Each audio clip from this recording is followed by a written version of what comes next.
अगर इस बार आप ऑल इंडिया बार का एग्जाम देने का सोच रहे हो तो प्लीज आप लोग ये गलती मत करिएगा, because her bar her candidate nearly ये गलती करता है। इस गलती को अवॉइड करिएगा। सो इस वीडियो को लास्ट तक देखिए ताकि मैं आपको ये एक्सप्लेन कर पाऊँ डिटेल में कि गलती है कौन सी। और उसके साथ ही में अगर आपने संभल लॉ के चैनल को पहली बार देखा है तो हम लोग रोजाना जो आपके पोस्ट ग्रेजुएट स्टडीज होती हैं या फिर आपका लॉ करने के बाद जो आपका पूरा करियर है उस तरीके से आप कैसे मोल्ड करो, उससे रिलेटेड गाइडेंस, काउंसलिंग और जितने आपके प्रिपरेशन एग्जाम्स होते हैं उससे जुड़ी वीडियोस बनाते हैं।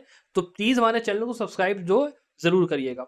अब बिना देर की वीडियो शुरू करते हुए मैं आपको बता दूं कि जो गलती है मैं किस बारे में बात कर रहा हूँ। मैं बात कर रहा हूँ यहाँ पे बेयर एक्ट को लेकर। अब देखिए होता क्या है ना कि मैं आपको बेसिकली थोड़ा सा बैकग्राउंड दे दी इसमें बेयर एक्ट का खेल क्या है।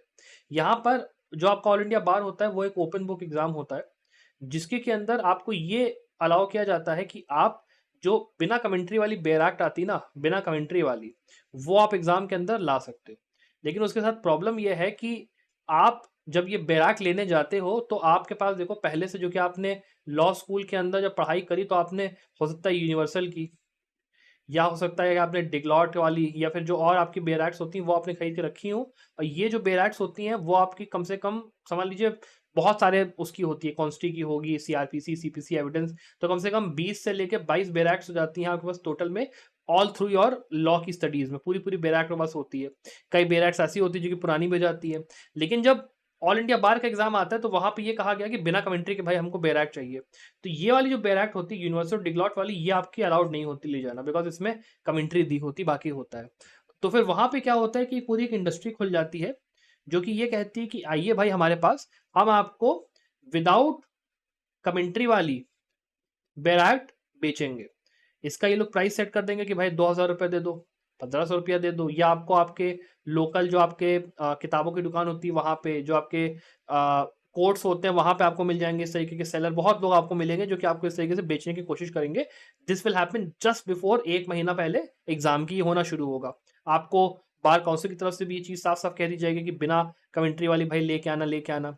तो आपको ये गलती नहीं करनी है कि आप ये बेयर एक्ट लेने जाओ, बिकॉज फालतू में ये 1,500-2,000 रुपया पैसा बर्बाद होता है। बिकॉज ऐसे समझ लो फॉर्म की जो आपकी फीस है भाई 3,600 रुपए, 4,000 रुपए का ये तो फॉर्म ही आपका हो जाएगा जो आप भर रहे हो यहाँ पे ऑल इंडिया बार का। इसके अलावा आपने रजिस्ट्रेशन के अंदर भाई 15-30 हज़ार रुपया दे के रखा है। तो ये फालतू में आप ये जो आप पूरा लोगे बैराक को थन्ना, उसका कोई फायदा नहीं है।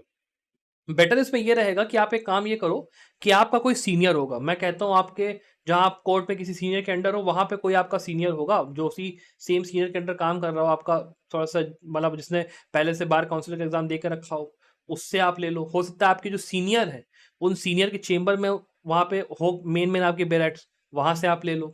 वो भी नहीं है तो आप अपने कॉलेज में जाओ, कॉलेज में देखो यार किसी सीनियर ने अगर दे के रखा हो एग्जाम, वहां से ले लो। अगर मान लो आपके पास कोई लाइब्रेरी है जहाँ पे लॉ की बेरैक्स और किताबें वगैरह मिलती है, वहां से उन बेरैक्स को इशू करवा लो। लेकिन यार लेने का ना गलती मत करो, बिकॉज आप ले लेते हो फालतू में आपका पैसा ही बर्बाद होता है और उसके बाद फिर वो बेरैक पड़ी ही रहती है, उसका कोई यूज नहीं होता। लोग उसको लेकर बोलेंगे ये कि आप ले लो, और लेने के बाद अब जो कि पुरानी हो चुकी थी आपकी बेरैक तो नहीं, तो आपको वैसे भी लेनी है। उस चीज का कोई यहाँ पे तुक नहीं बनता है, बिकॉज उन बेरैक्स के अंदर कमेंट्री होती नहीं है, केस लॉज वगैरह मतलब उतनी अच्छी क्वालिटी की वो मैं कहूँगा नहीं होती है। तो मेरा सजेशन यही रहेगा कि फालतू में पैसा बर्बाद करने से अच्छा इन बैराक्स के ऊपर आप सीधे जाओ, या तो किसी सीनियर के थ्रू जुगाड़ कर लो या वो कर लो। और साथ में पता है एक चीज ये भी होती है कि लास्ट के मान लो 2 दिन या 3 दिन पहले एग्जाम का, मतलब समझ लो आप कह लो 27 तारीख को, मान लो 29 को एग्जाम है, 27 तारीख को ना एक नोटिफिकेशन निकाल देगा यहाँ पे बार काउंसिल चुप्पे से कि भैया देखो हम अब ऐसा कर रहे हैं कि स्टूडेंट्स को बहुत ज़्यादा दिक्कत हो रही है, हम जो बेरैक्ट है ये वाली बार मतलब ये वाली कमेंट्री वाली, इसको हम अलाउ कर रहे हैं बिकॉज यहाँ पे स्टूडेंट्स उसको वो नहीं कर पा रहे। और तरीका ये क्या है कि यहाँ पर जो जिन लोगों ने पैसा बनाना है, ठीक है, जिन लोगों को बैराक बेचनी है वो अपनी बैराक बेच लेते हैं। बार काउंसिल फिर वहां पे अंत में जाके स्टूडेंट्स की समस्या देख के वो चीज कर देता है। लेकिन ये हर साल होता है, पिछले 2 साल से सेम चीज हो रही है कि वो लास्ट में एकदम लिख के दे दिया कि वो वाली बैराक भी अलाउड है। तो अब जब ऐसा हो रहा है तो वैसे भी देखो आप ये समझ सकते हो कि मान लो इस साल हो सकता है वो नोटिफिकेशन ना निकले, रेडी आपको रहना है जो ऐसी वाली बैराक्स के साथ, उसके अंदर मैं डिनाई नहीं करूंगा, लेकिन ऐसा हो सकता है कि निकले। तो मैं ये कहूंगा कि अभी से ही जाओ जुगाड़ करना शुरू करो बैराक्ट का, मिल जाए एक एक दो दो तीन तीन चार पांच लोगों से बात करोगे आराम से हो जाएगा।